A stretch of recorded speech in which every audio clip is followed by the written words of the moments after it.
Well, here we are. I turned down here at the next block. Thanks, mister. I'll get off there.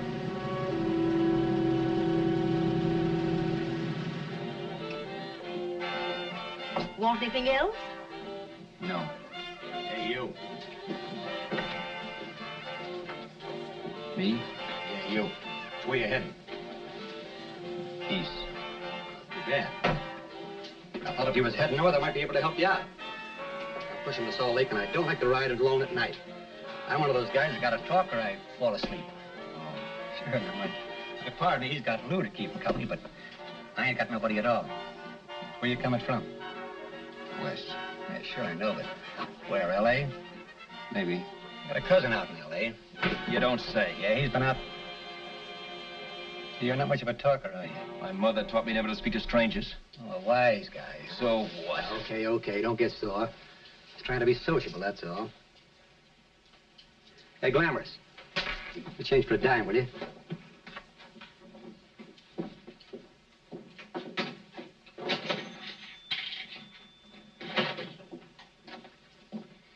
Let's have something quieter this time, Joe. My head's splitting. Is that what's wrong with it? Done with your coffee? No. And don't rush me, will you?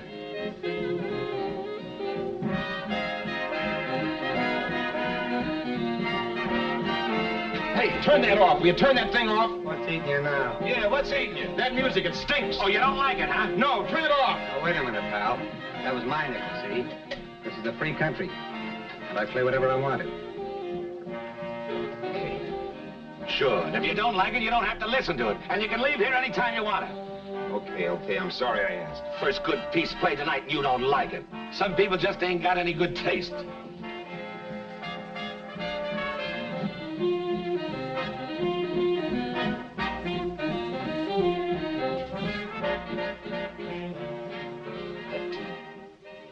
That tune. Why was there always that rotten tune? Following me around, beating in my head, never letting up. Did you ever want to forget anything? Did you ever want to cut away a piece of your memory or blot it out? You can't, you know. No matter how hard you try. You can change the scenery. But sooner or later, you'll get a whiff of perfume or somebody will say a certain phrase or maybe hum something. Then you're licked again. I can't believe that you're in love with me. I used to love that song once. So did the customers back in the old Break at Dawn club in New York. I can't remember a night when I didn't get at least 3 requests for it. Sue, she was always selling it too. Those were the days.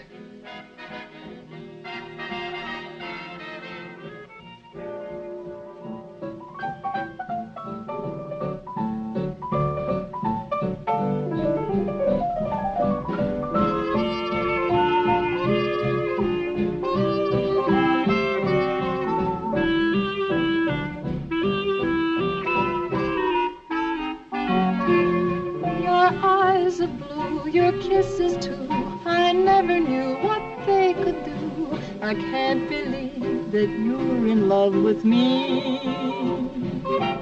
You're telling everyone you know that I'm on your mind each place you go. They can't believe that you're in love with me. I have always placed you far above me. I just can't imagine that you love me. And after all is said and done, to think that I'm the lucky one, I can't believe that you're in love with me.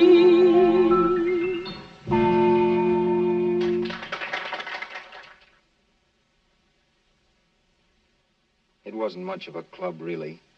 You know the kind. A joint where you could have a sandwich and a few drinks and run interference for your girl on the dance floor. I pounded the piano in there every night from 8 until the place closed up, which usually meant 4 in the morning. A good job as jobs went in those days.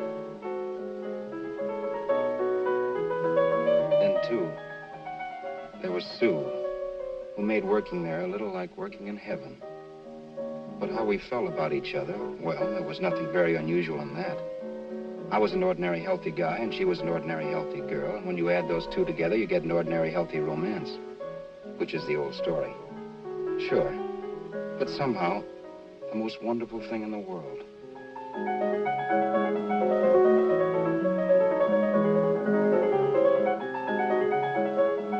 All in all, I was a pretty lucky guy.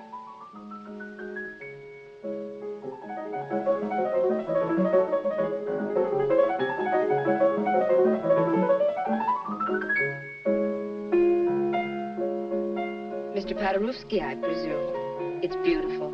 You're going to make Carnegie Hall yet, Al? Yeah, as a janitor. I'll make my debut in the basement. I don't blame you for being bitter, darling, but you mustn't give up hope. Why, someday... Yeah, someday. If I don't get arthritis first. In the meantime, let's blow this trap.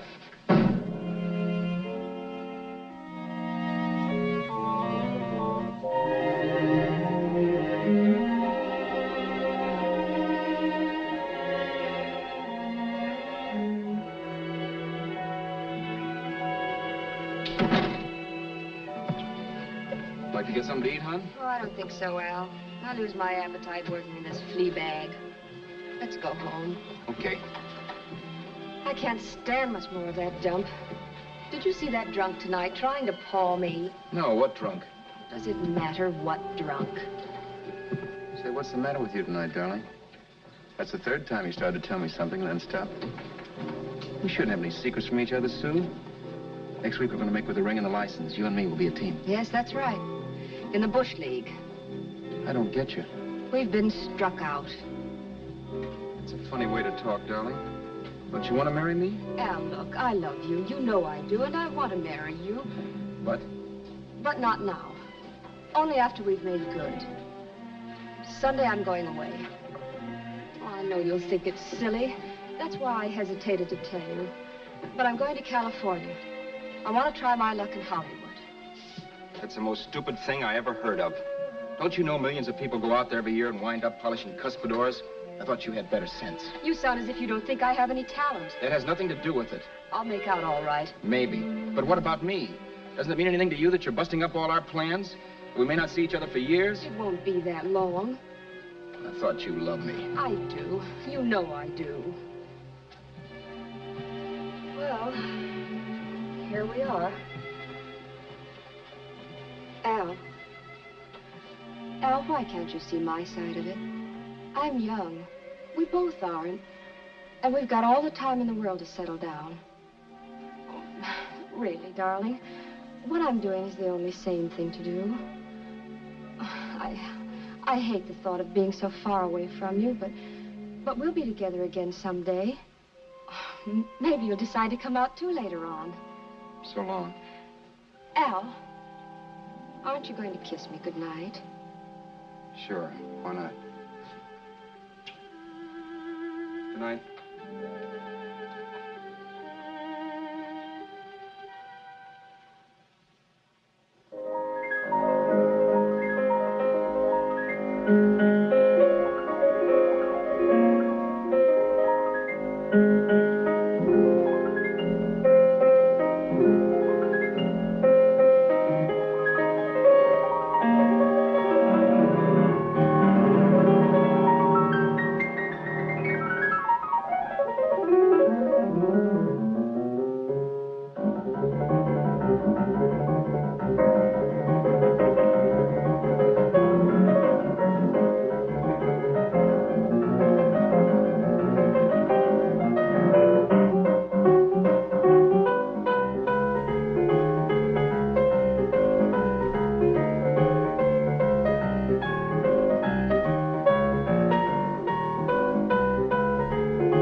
Say, Roberts, you hit the jackpot this time.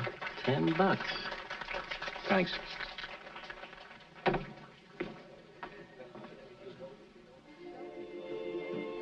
So when this drunk handed me a 10 spot after a request, I couldn't get very excited.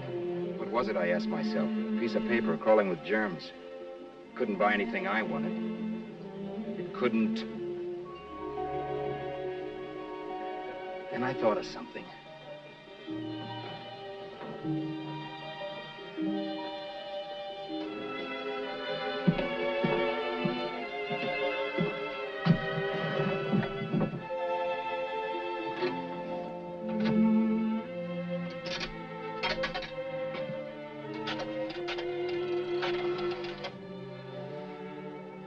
Long distance. I'd like to put a call through to Los Angeles. Miss Harvey. Sue Harvey, Harvey. The number is Crestview 65723.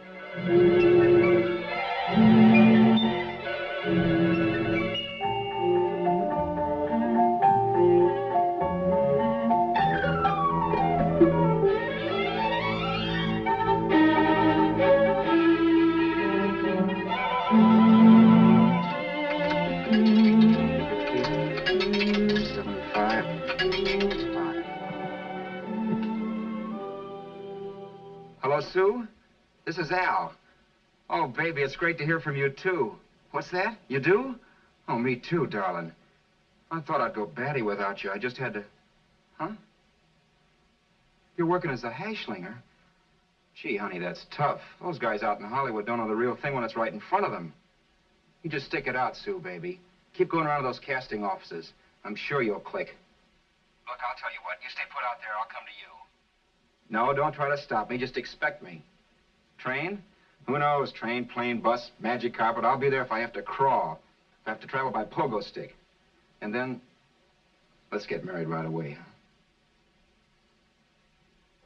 That's the stuff. That's what I've been wanting to hear you say. Well, goodbye for now. I'll be seeing you soon. Yeah. Bye. The only way I could cross country was to thumb rides. For even after hawking everything, I only had enough money to eat. Money. You know what that is. It's the stuff you never have enough of. Little green things with George Washington's picture that men slave for, commit crimes for, die for. It's the stuff that has caused more trouble in the world than anything else we ever invented. Simply because there's too little of it. At least I had too little of it. So it was me for the thumb.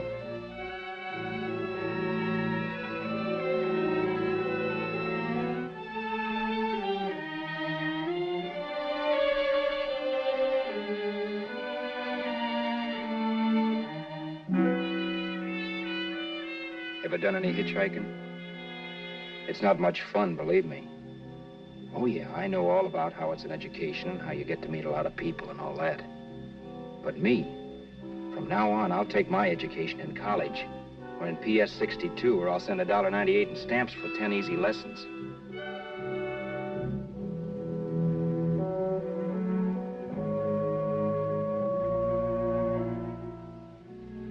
Thumbing rides may save your bus fare, but it's dangerous. You never know what's in store for you when you hear the squeal of brakes. If only I'd known what I was getting into that day in Arizona. Here, throw that in the back seat. Okay, let's go. Make sure that door's closed.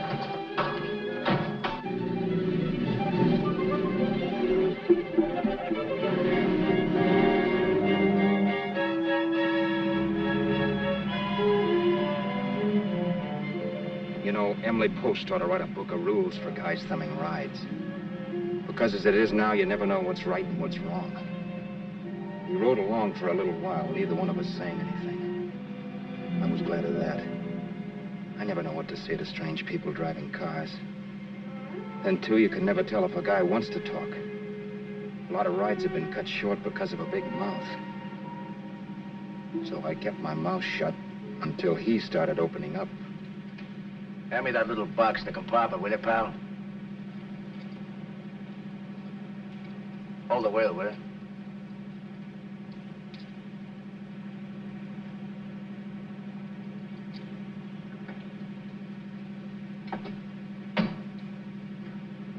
How far are you going? L.A. Well, you're really traveling, aren't you? Yeah, but I don't expect to make it for a couple of years at the rate I've been promoting rides. Not much luck, huh? Sure, all bad. Not many people stop for a guy these days. Afraid of a stick-up, maybe. I can't blame them.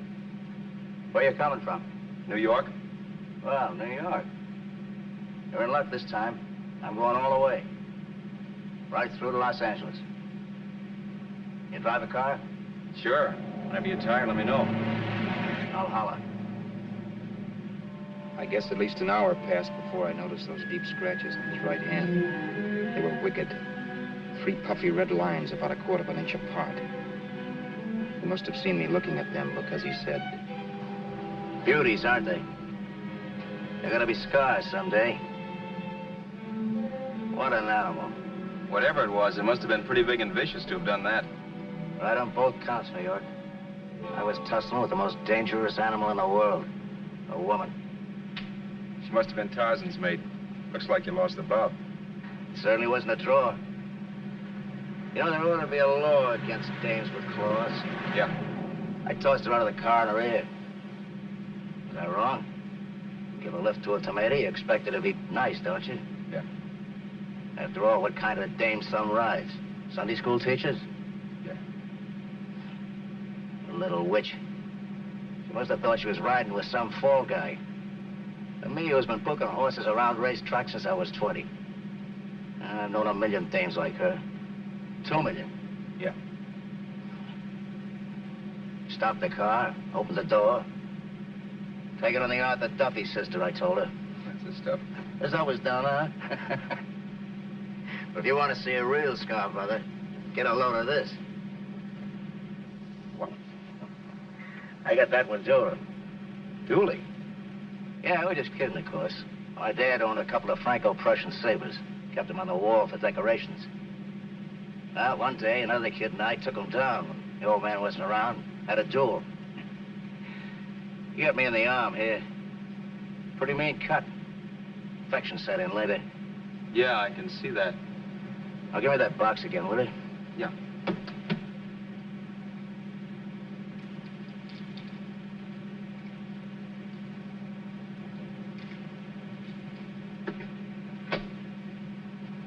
Pain made me lose my head, I guess. Began slashing. Before I knew it, I put the other kid's eye out. That was tough. Well, it was just an accident, of course. Do you know how kids are? I got scared, decided I was going to run away from home. Old man almost caught me when I was packing my duds. The bloody rag I had wrapped around my wrist hadn't caught his attention. You've seen the bundle for sure. But I beat it when he was phoning for a doctor. That was 15, 16 years ago. I haven't been home since. Go in there for a bite or something, huh? A bite or something. Brother, was I hungry. I hadn't had anything in my stomach for hours. Yet even with that gnawing in the pit of my belly, I didn't want to be in too big a rush to put on the feed bag. First, I had to make sure this guy knew the score. If I got him down on me, it was goodbye ticket to Hollywood. I'll wait out here for you, mister. If it's the money, don't worry about paying for it. This time it's on me. Well, that's white of you, Mr. Haskell, think nothing of it. You make your first million, maybe you can do the same for me. Come on, New York. I gotta make the West Coast by Wednesday. There's a horse running in Santa Anita named Pirate Bicycle. Means so to me if I'm on him. We'll make it all right. He did most of the talking during the half hour we were in the place. I ate. He rambled on about his old man, whom he hadn't heard from since he ran away as a kid. And how he happened to become a bookie. And then all about how he got rooked in Miami. One race, 38 grand. They cleaned out my book. How do you like that? That was tough luck. Yeah, and I'm supposed to be the smart guy. Well, you just wait. I'm going back to Florida next season with all kinds of jack. And you watch those stinkers run for cover. Want anything else? No, thanks. I've had plenty.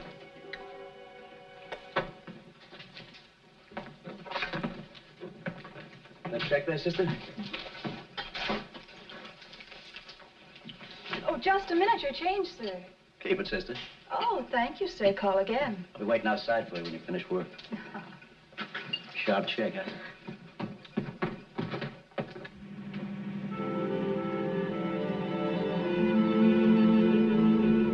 I drove all that night while Haskell slept like a log. After a while, I began to get sleepy myself. I was happy, though.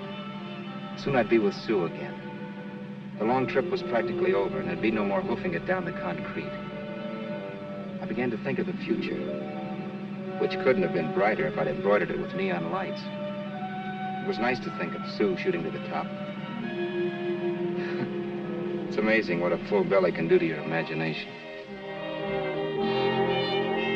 Your eyes are blue, your kisses too. I never knew what they could do. I can't believe that you're in love with me.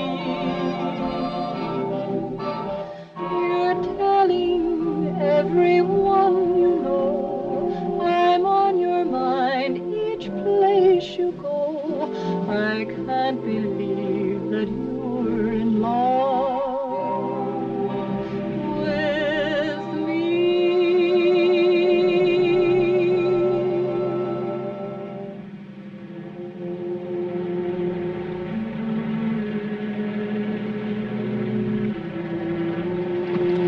Mr. Haskell?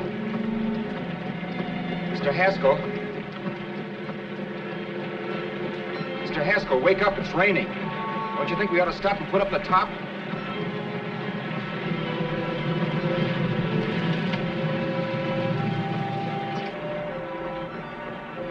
Mr. Haskell, I'm going to put up the top.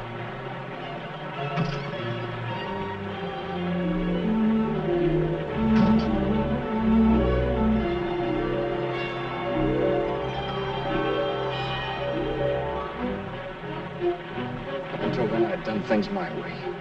But from then on, something else stepped in and shunted me off to a different destination than the one I had picked for myself. For when I pulled open that door... Mr. Haskell, what's the matter? Are you hurt? Are you hurt, Mr. Haskell? Start your sermon. I'll listen to it. But I know what you're going to hand me even before you open your mouths. You're going to tell me you don't believe my story of how Haskell died and give me that don't make me laugh expression on your smug faces. I saw at once he was dead, and I was in for it. Who would believe he fell out of the car? Why, if Haskell came too, which of course he couldn't, even he would swear I conked him over the head for his dough. Yes, I was in for it. Instinct told me to run, but then I realized it was hopeless. There were lots of people back down the road who could identify me. That gas station guy and the waitress. I would be in a worse spot then, trying to explain why I beat it. The next possibility was to sit tight and tell the truth when the cops came. But that would be crazy. They'd laugh at the truth. I'm not having my head in a noose. So what else was there to do but hide the body and get away in the car? I couldn't leave the car there with him in the gully. That would be like erecting a tombstone.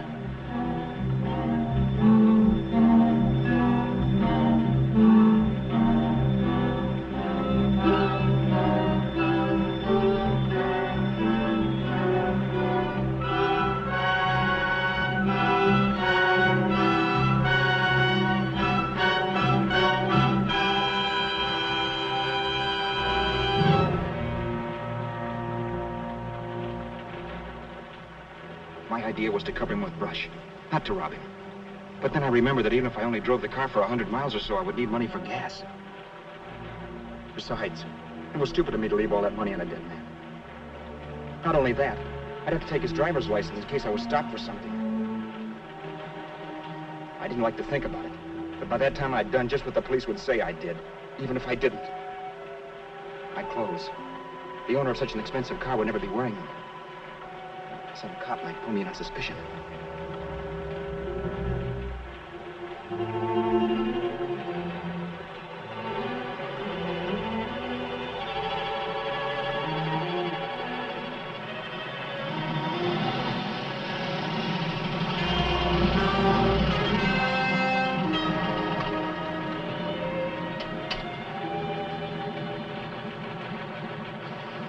Hey, you, this your car?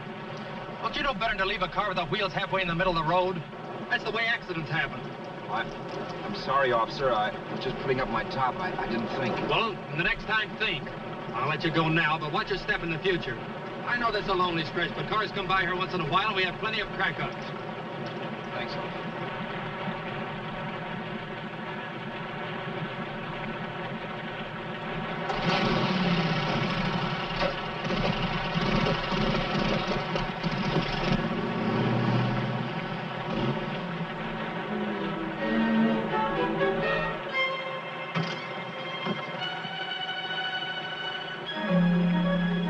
Nothing in the car to give me away as Robinson. If they found a dead man in the gully now, it could be me.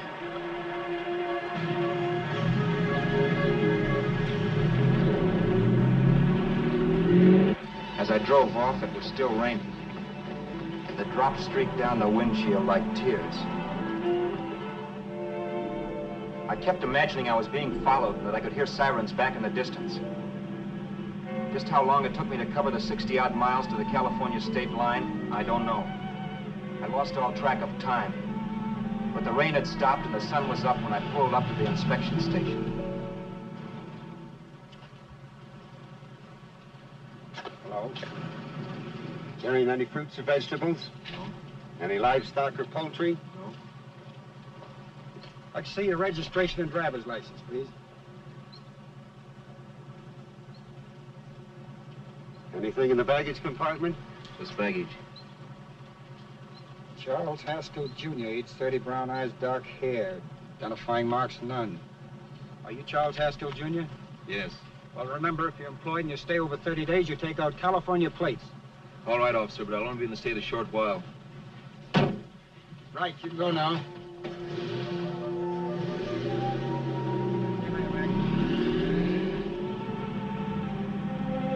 Drive any farther without some sleep. Cops or no cops. I knew I had to hit the hay and hit it hard. I was dead tired.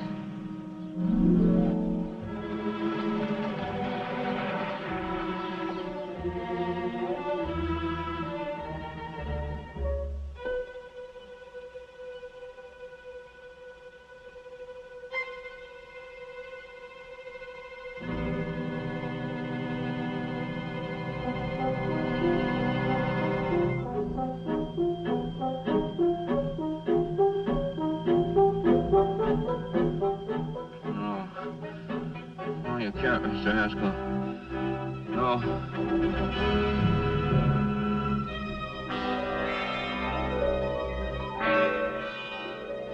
Mr. Haskell, you can't die. I think I did it. No, Mr. Haskell. No.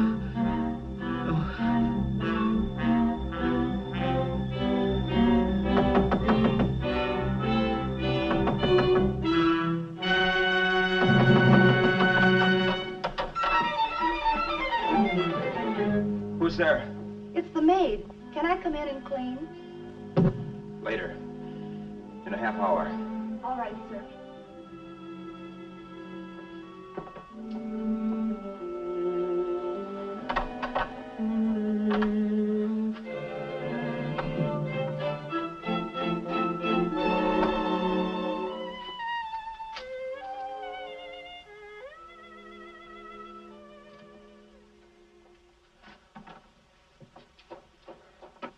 There was no time to lose. Every minute I had to be Charles Haskell was dangerous. And I'd have to be Charles Haskell until I got to some city where I could leave the car and be swallowed up.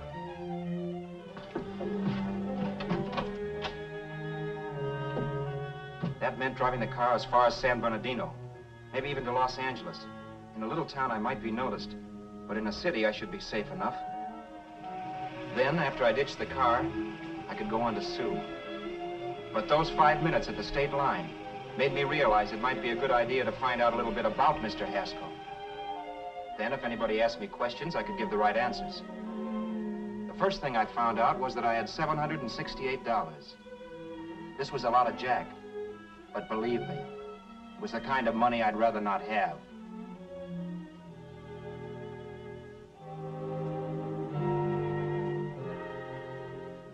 And then I found out from a letter Haskell was carting around in his bag that he wasn't the open-handed, easygoing big shot who went around buying dinners for strange hitchhikers. Before I got done reading it, I saw him more as a chiseler. It was written to his old man in California, the one he hadn't seen in so many years. In it, Haskell posed as a salesman of hymnals, of all things. It was easy to see where Haskell expected to raise a new stake for his book in Miami by rooking his old man. That was about all I found out from his effects, and it was enough. I told myself, maybe old man Haskell was lucky his son kicked off. He would never know it, but it saved him from taking a flyer in Sacred Literature Preferred.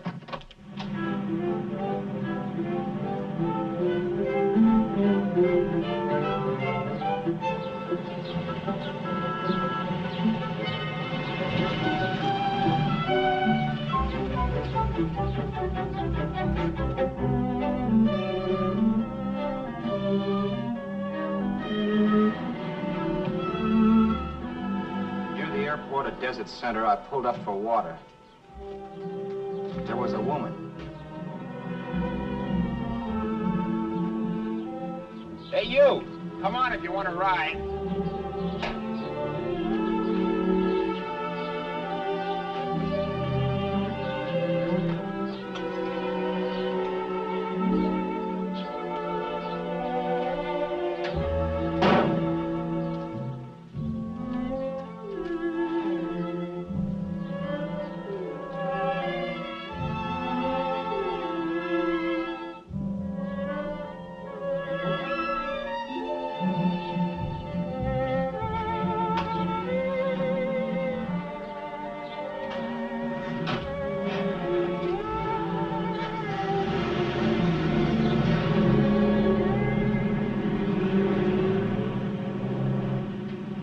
How far are you going?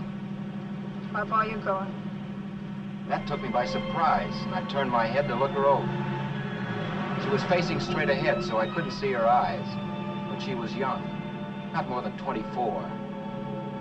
Man, she looked as if she'd just been thrown off the crummiest freight train in the world. Yet, in spite of this, I got the impression of beauty. Not the beauty of a movie actress, mind you, or the beauty you dream about when you're with your wife, but a natural beauty. A beauty that's almost homely because it's so real. Then suddenly she turned to face me. How far did you say you were going? Los Angeles? L.A.? L.A.'s good enough for me, mister. That's what I was afraid of. What'd you say? Oh, nothing, just thinking out loud. People get in trouble for doing that. What's your name? You can call me Vera if you like. You live in Los Angeles? No. Where are you coming from? Oh, back there. Needles? No. Oh, sure, Phoenix. You look just like a Phoenix girl. Are the girls in Phoenix that bad? The girl must have been pretty tired, because she fell asleep not 20 minutes after she stepped into the car. She lay sprawled out with her head resting against the far door, like Haskell. I didn't like that part of it much, but I didn't wake her up. It wasn't that this girl still worried me. I'd gotten over that funny feeling I had when she looked at me, which I put down as just my jangled nerves. With her eyes closed and the tenseness gone out of her, she seemed harmless enough. And instead of disliking her, I began to feel sorry for her. The poor kid probably had had a rough time of it. Who was she, anyway? And why was she going to Los Angeles? And where'd she come from in the first place? The only thing I knew about her was her name. Not that it made any difference. A few hours more and we'd be in Hollywood. I'd forget where I parked the car and look up Sue. This nightmare of being a dead man would be over. Who this dame was, well, it was no business of mine. Where did you leave his body? Where did you leave the owner of this car? You're not fooling anyone. This buggy belongs to a guy named Haskell. That's not you, mister. You're out of your mind. That's my name, Charles Haskell. I can prove it. It's my driver's Save license. yourself the trouble, mister. Having Haskell's wallet only makes it worse. It just so happens I rode with Charlie Haskell, all the way from Louisiana. He picked me up outside of Shreveport. You rode? You heard me. Then it all came back to me. All the talk about dueling and scars and scratches. There was no doubt about it. Vera must be the woman Haskell had mentioned. She must have passed me while I slept. Well, I'm waiting. My goose was cooked. She had me. That Haskell guy wasn't dead yet. He wasn't stretched out stiff and cold in any Arizona gully. He was sitting right there in the car, laughing like mad while he haunted me. Well? There was nothing I could say. It was her move. Vera, whatever her name was. It was just my luck picking her up on the road. It couldn't have been Helen, or Mary, or Evelyn, or Ruth. It had to be the very last person I should ever have met. That's life. Whichever way you turn, fate sticks out a foot to trip you.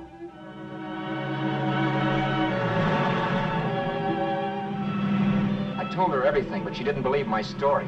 I should have saved my breath. That's the greatest cock and bull story I ever heard. So he fell out of his car. Say, who do you think you're talking to, a hick? Listen, mister, I've been around, and I know a wrong guy when I see one. What'd you do, kiss him with a wrench? Now, wait a minute. What I told you was true. You see, that's why I had to do it. You think I killed him. Well, the cops would have thought so, too. Yeah, well, maybe they still think so. What makes you so sure I'll shut up about this? Vera, I'm innocent. Give me a break, will you? It won't do me any good having you pinched. The cops are no friends of mine. Now, if there was a reward, but there isn't. Thanks. Don't thank me yet. I'm not through with you by a long shot. Let's see that roll.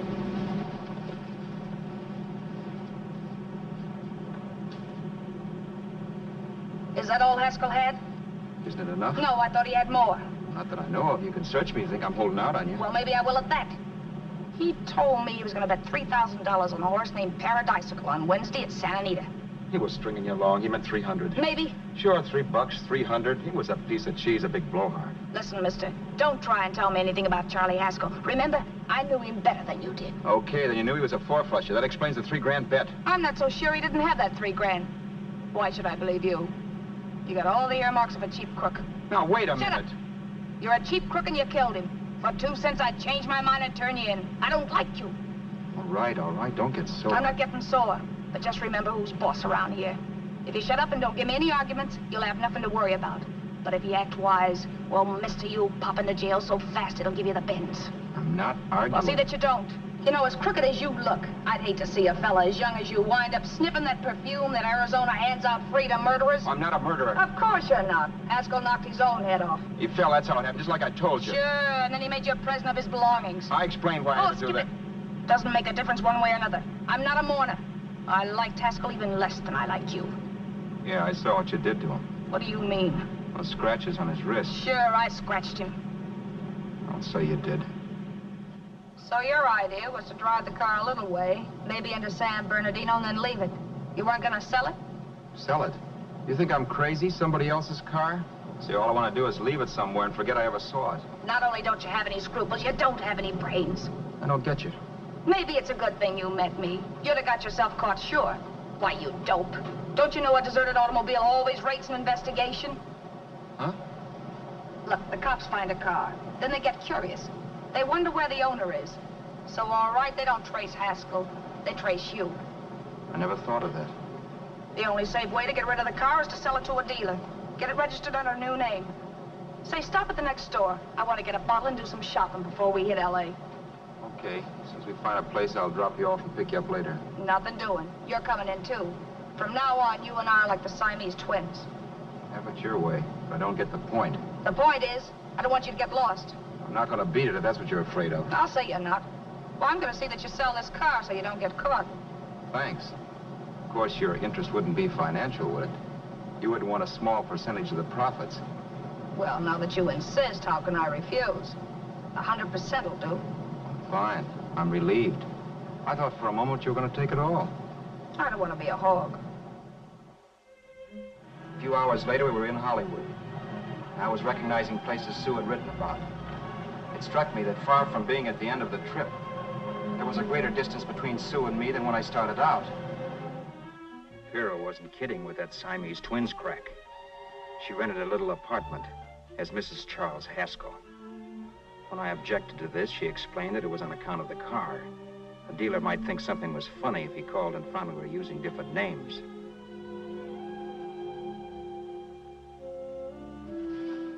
Home, sweet home. Yeah. Not bad either.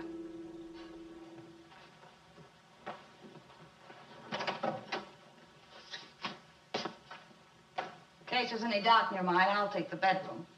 Yeah. Sure is stuffy in here.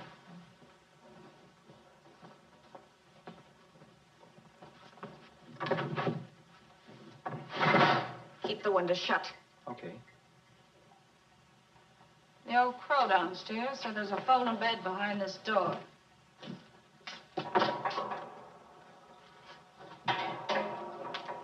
You know how to work it? I invented it. Some joint. One can't have everything.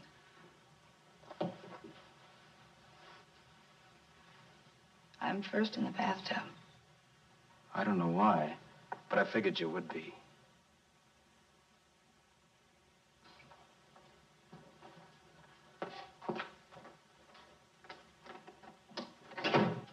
Boy, oh boy. It sure feels good to be clean again. I must be 10 pounds lighter. You must be. Well, hitching rides isn't exactly the way you keep your schoolgirl complexion. I wish that guy with the sax would give up.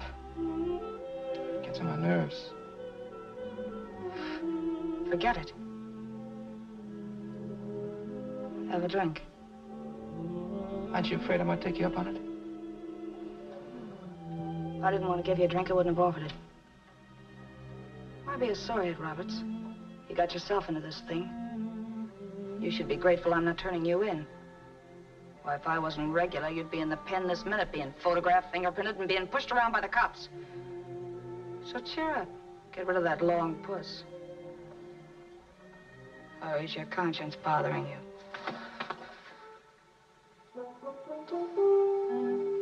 No. It isn't. Swell. That's the spirit.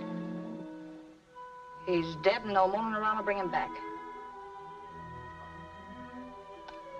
Anyway, I never could understand this worrying about something that's over and done with. Now, look, Vera, for the last time, I didn't kill him. Haskell was a sick man. Maybe he was dead before he fell out of the car. I don't know. Sure. He died of old age. All right. So if it'll make you sociable, you didn't kill him.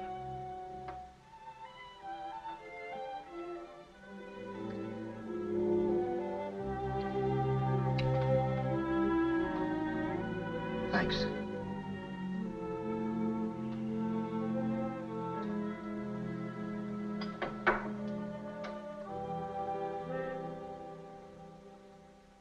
We're out of liquor, Roberts. Yeah. Too bad. I felt like getting tight tonight.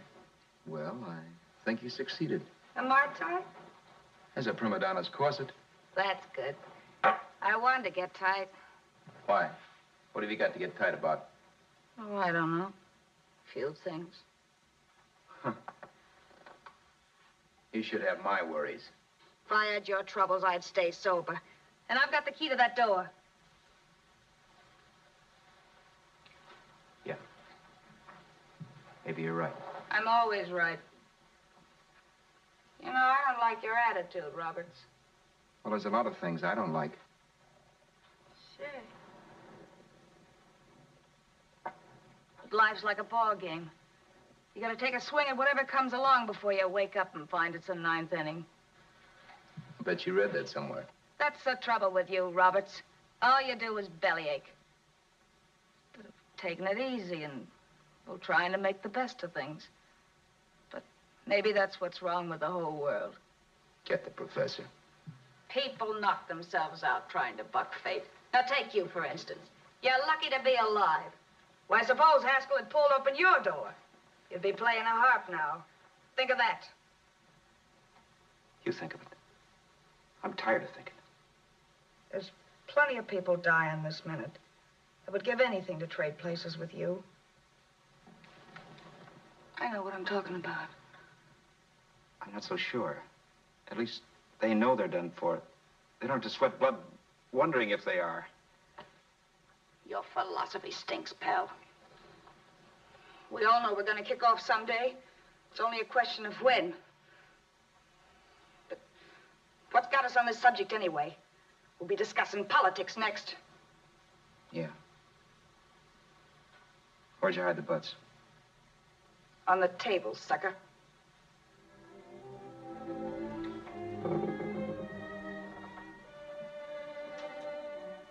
We bored each other with conversation for a couple of hours longer. Every 5 minutes, one of us was wishing we had another bottle or a radio or something to read. Then finally, we ran out of chatter. I know it's only 11 o'clock, but I want to get up early and make the rounds of the used car lots. No hurry about that. We've got all the time in the world. Maybe you have, but if you think I want to stay cooped up in this place any longer than I have to, you're batty. It's not a bad place. Pay plenty for diggings like this in New York. I wouldn't like it if it was the Ritz.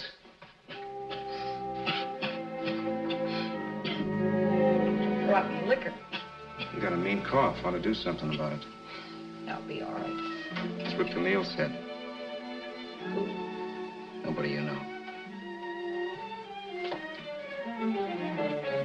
Wasn't that the dame that died of consumption? Yeah. Wouldn't it be a break for you if I did kick off? You'd be free with all Haskell's dough and car. I don't want to see anybody die. Not even me. Especially not you. One person died of me. If you did, well, that's all I need. You don't like me, do you, Roberts? Like you. I love you. My favorite sport is being kept prisoner. After we sell the car, you can go to blazes for all I care, but not until then.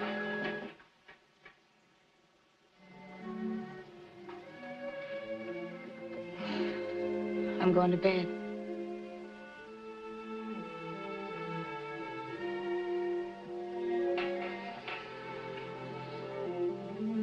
Good night, Roberts.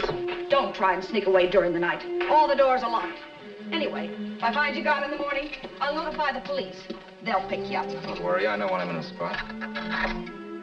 Well, good night. I hope that portable rack isn't too uncomfortable for you. Don't lose any sleep over it, will you, Vera?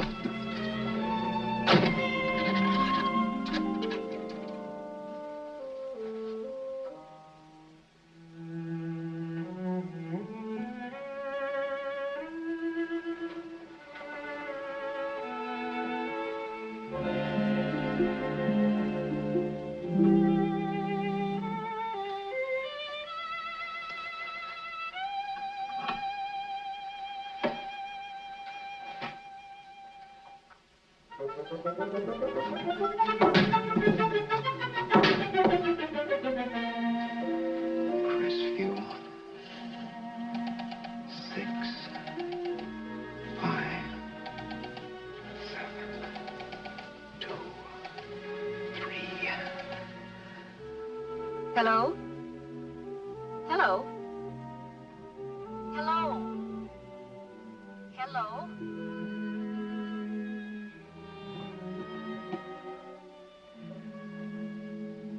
No. Not yet, darling. Tomorrow. Maybe. If this were fiction, I would fall in love with Vera, marry her, and make a respectable woman of her. Or else she'd make some supreme Class A sacrifice for me and die. Sue and I would bawl a little over her grave and make some crack about there's good in all of us. But Vera, unfortunately, was just as rotten in the morning as she'd been the night before. All right, I'm coming. Look, Vera, it's almost noon. So what? The dealers will be there all day? They'll be there all year, too, but that doesn't mean I'm going to wait that long. Shut up. You're making noises like a husband. Well, do I rate a whistle? You sure do, but let's go. Let's go, let's go. I spent $85 in 2 hours preparing bait, and all you can say is let's go. Come on.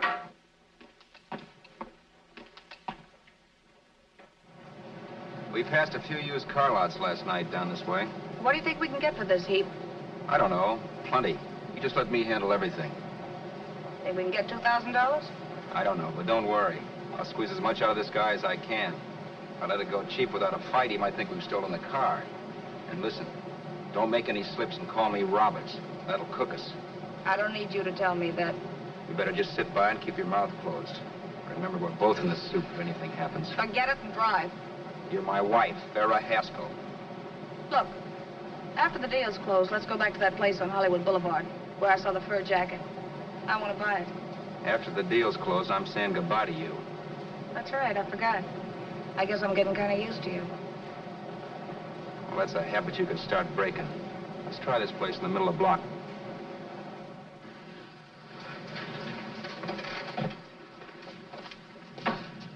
Good afternoon. What can I do for you? We're interested in selling a car. If the price is right. Well, if it's in good mechanical condition, it should blue book for about $1,600. Tony, take a look at this motor. 1,600. Are you kidding?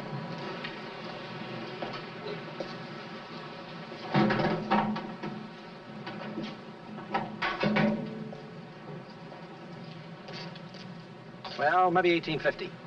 Before I let it go for $1,850, I'll wreck it and collect the insurance first.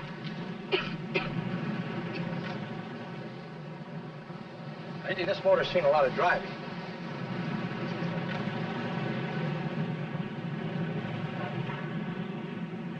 While the mechanic inspected the car, we haggled. At last, when we were all worn out, we hit a compromise. His price. Okay, it's a deal.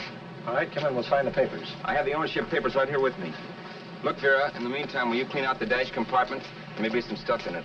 All right, darling. 1,850 bucks. That dirty crook.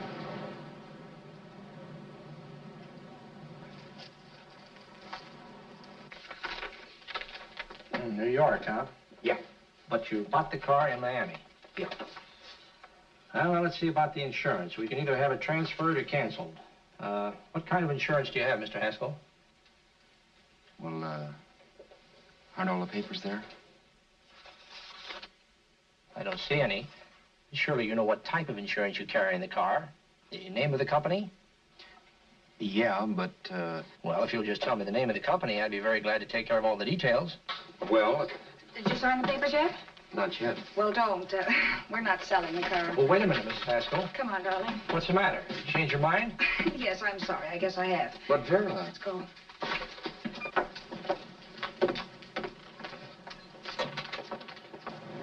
You got me out of a tight spot, Vera. But I still don't understand all this. You will in a minute. I almost threw away a gold mine. 1850 isn't to be sneezed at. The car doesn't book for as much as I thought. We're not selling the car. You want to keep it. Now, wait a minute, Vera. You said yourself I wouldn't be safe until the car was in someone else's name. I'd like to be free of this mess when I go. That's just it, Roberts. You're not going. There's a drive-in at the next corner. Pull in there and we'll get a bite to eat. And I'll explain. What is this, another one of your brilliant ideas?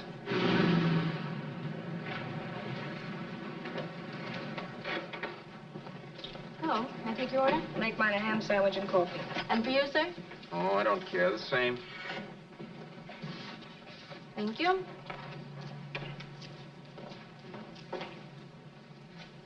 Get this, Vera. I've been pretty patient so far. I've done everything you asked me to do, but no more. Shut up. You've taken Haskell's money. You can have the dough we get from selling the car, but you're not going to keep me a prisoner. It's a good thing I bought the paper. Take a look at that. Vera, I'm in no mood. Read that.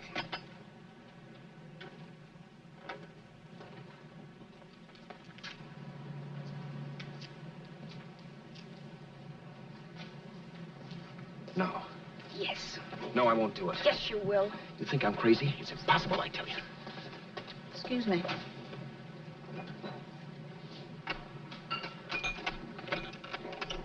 Blow the horn when you're through.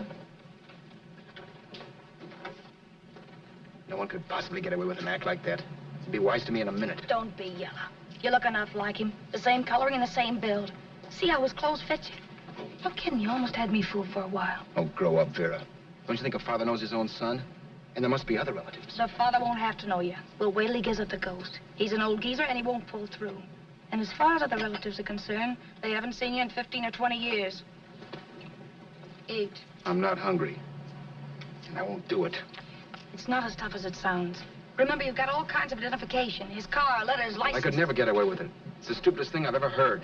The old boy has scads of dough. Look in the paper there. Personal fortune assessed at over 15 million. He'll leave plenty, I tell you. Maybe he cut off his son. How do we know? It's out, Vera. I won't have anything to do with it. I think you will. Look, Vera, I'll do anything within reason. But not that. So forget it. Find yourself another stooge. Giuseppe! You'll be fixed for the rest of your life as Charlie Haskell. You can take your inheritance and go away. No more worrying about the rent, no sweating and scheming, wondering where your next meal's coming from. Think about that, Roberts. Vera, please, you're talking too loud. On this, I'm splitting 50-50 with you. Sure, why not? We're both alike, both born in the same gutter. Now, take it easy, Vera. There's people around here. You don't know what you're talking about. We'll wait till we read that old man Haskell's dead. Then you show up. Like you read in New York that he was sick. No. Suppose he doesn't die. He will. I know he will. Something tells me. But as much as I insisted I would have no part of her scheme, Vera was taking it for granted I would. Neither of us had our mind on the cards as we played that night. I knew we were just trying to kill time between newspaper editions. This was a death watch for Vera. Maybe it was for me, too. Don't you realize if I'm caught, they want to know where I got the car and stuff, and they'll have me on a murder charge. If you're smart, you won't get caught. I knock with 7. And if I'm caught, don't you realize you'll be out, too? 18 points. That gives me 30. How will I be out? You'll be out $1,850 we would have gotten on the car. Really, Vera, you'd be an awful chump if you threw away all that dough on a dizzy long shot. Let me sell the bus tomorrow. With the money it'll bring and what you've already got, a clever kid like you can run it up in no time. Then we'd both be in the clear. I'll be in the clear anyway. Maybe. Maybe. But if I got caught, I'd get good and sore at you, you know. You mean you'd squeal? Oh, no, not squeal exactly. Never mind what you meant. Even if you did tell the cops I was in on it with you, what could they do to me? They might give me the same medicine they gave you. Yeah. A rope. But I'm on my way anyhow. All they'll be doing will be rushing it. All right. But think of the $1,850 you'd lose. You'd kick yourself along the block if you ever let it get away from you. I'll take the chance. Want another drink? You're being a goon. That's the way people wind up behind the 8 ball. Once they get a few dollars, they become greedy and want more. My. Caesar. Who? You know that Roman general? He got his for being greedy. He wasn't satisfied, so the final wind-up was he took the count. A couple of days ago, you didn't have a dime. Why, you were so broke you couldn't pay cash for a postage stamp. Now you've got almost $700 with $1,850 in the offing. Take my advice. Don't try for more. I'm tired of this game. Let's have some blackjack. Play solitaire. Okay, I will if that's the way you feel about it. That's the way I feel about it. Getting sore and throwing things won't help much, Roberts. I'm really doing you a favor. I help you out of a jam by keeping my mouth shut. I show you how to make some soft money. And what thanks do I get? Thanks. Sure. Or would you rather call the cops and tell them you killed a man and stole his money? I didn't kill anybody. Yes, you did. No, I didn't. You know I didn't. All right, then. Suppose I call the cops. If you're innocent, what do you got to be scared of? Okay. Call them, you mutt. Go ahead and call them. See if I care. At least they'll give me a square deal. You want me to call them? You heard me. But I'm warning you. If I'm pinched, I'll swear you were in on it. I'll say that you helped me. If I fry, I'll get even with you. You wouldn't dare. You didn't. Yeah? Then try it and see. Call them. Yeah. Okay, I will.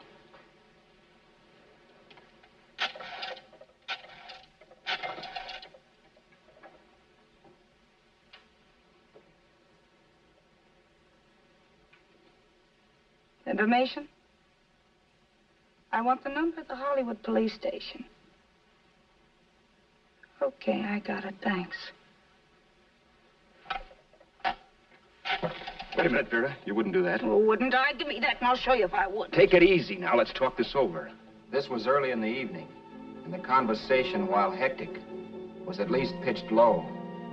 But as the minutes passed, and more obstacles to her plan popped into my head, the air got blue. Each word coming from our lips cracked like a whip. I reminded her that as Charles Haskell, I didn't even know my mother's name, where I'd gone to school, the name of my best friend, whether I had an Aunt Emma or not, my religion, and if I'd ever owned a dog. I didn't even know what my middle initial stood for. I also pointed out that the real Haskell had a scar on his forearm. His people never saw that scar. He told me he ran away right after putting out the kid's eye. Yeah, but his father knew he was cut. It'd have to be some kind of a mark. So what? The old man's dead, or will be. I hope by tomorrow morning's papers. Anyway, you could cut yourself a little, couldn't you? Boy, for that kind of dough, I'd let you cut my leg off. You're drunk and you're crazy mad, Vera. Turn me in if you want to, but I won't get mixed up in this. Besides, how do we know? Haskell was such a phony. Maybe he wasn't the man son at all. Maybe he just dreamed it up. Well, dreaming or not, you won't be dreaming when the law taps you on the shoulder. There's a cute little gas chamber waiting for you, Roberts. And I hear extradition to Arizona's a cinch. Where's that phone? Vera! Leave me alone! Vera! Here! I want a phone. Call police. I hate you, you stinker. You leave me alone. I'll let you alone when you promise to leave the phone where it is. You're drunk. You don't know what you're doing. You're hurting me. Will you promise? All right.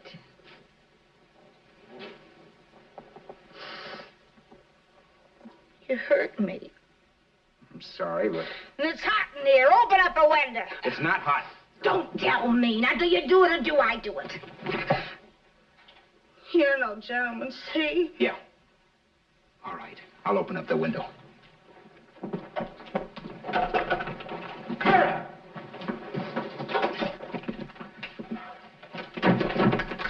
Vera, open the door. Please open the door. Vera, open the door. Don't use the phone. Listen to me. I don't like you, Roberts. You're no gentleman, see? You hurt my hand, and I'm going to get even with you. If you don't open the door, I'm going to kick it down, Vera.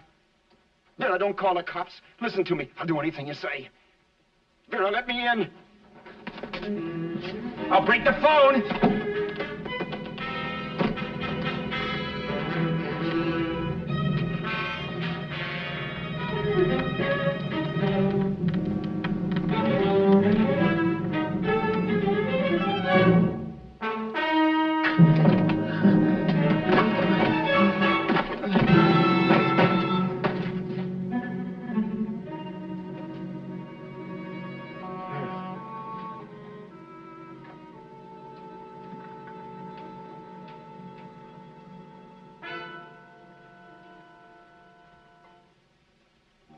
The world is full of skeptics. I know. I'm one myself. In the Haskell business, how many of you would believe he fell out of the car? And now, after killing Vera without really meaning to do it, how many of you would believe it wasn't premeditated? In a jury room, every last man of you would go down shouting that she had me over a barrel and my only out was force. The room was still. So quiet that for a while I wondered if I had suddenly gone deaf. It was pure fear, of course. And I was hysterical. But without making a sound. Vera was dead. And I was her murderer. Murderer. What an awful word that is. But I'd become one. I'd better not get caught. What evidence there was around the place had to be destroyed. And from the looks of things, there was plenty. Looking around the room at things we'd bought was like looking into the faces of 100 people who'd seen us together and who remembered me. This was the kind of testimony I couldn't rub out. No. I could burn clothes and hide bottles for the next 5 years. There'd always be witnesses. The landlady, for one. She could identify me. The car dealer, the waitress in the drive-in, the girl in the dress shop, and that guy in the liquor store. They could all identify me. I was cooked. Done for. I had to get out of there. While once I'd remained beside a dead body, planning carefully how to avoid being accused of killing him, this time I couldn't. This time I was guilty. I knew it. Felt it. I was like a guy suffering from shock. Things were whirling around in my head. I couldn't make myself think right. All I could think of was the guy with the saxophone and what he was playing. It wasn't a love song anymore. It was a dirge.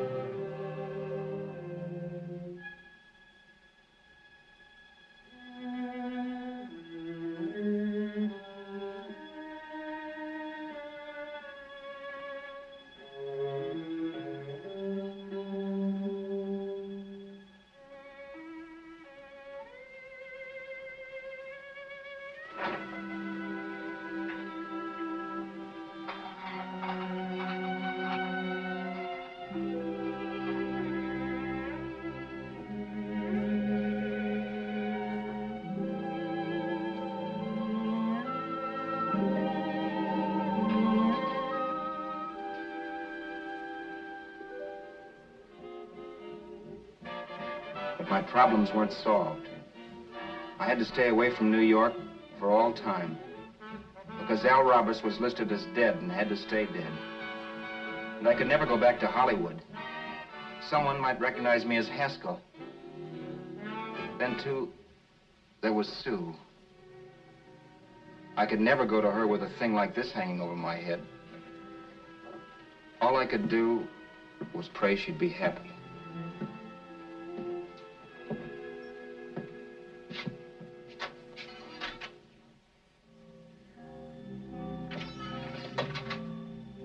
I was in Bakersfield before I read that Vera's body was discovered. That the police were looking for Haskell in connection with his wife's murder. Isn't that a laugh? Haskell got me into this mess, and Haskell was getting me out of it. The police were searching for a dead man. I keep trying to forget what happened and wonder what my life might have been if that car of Haskell's hadn't stopped. But one thing I don't have to wonder about. I know. Someday a car will stop to pick me up that I never thumbed.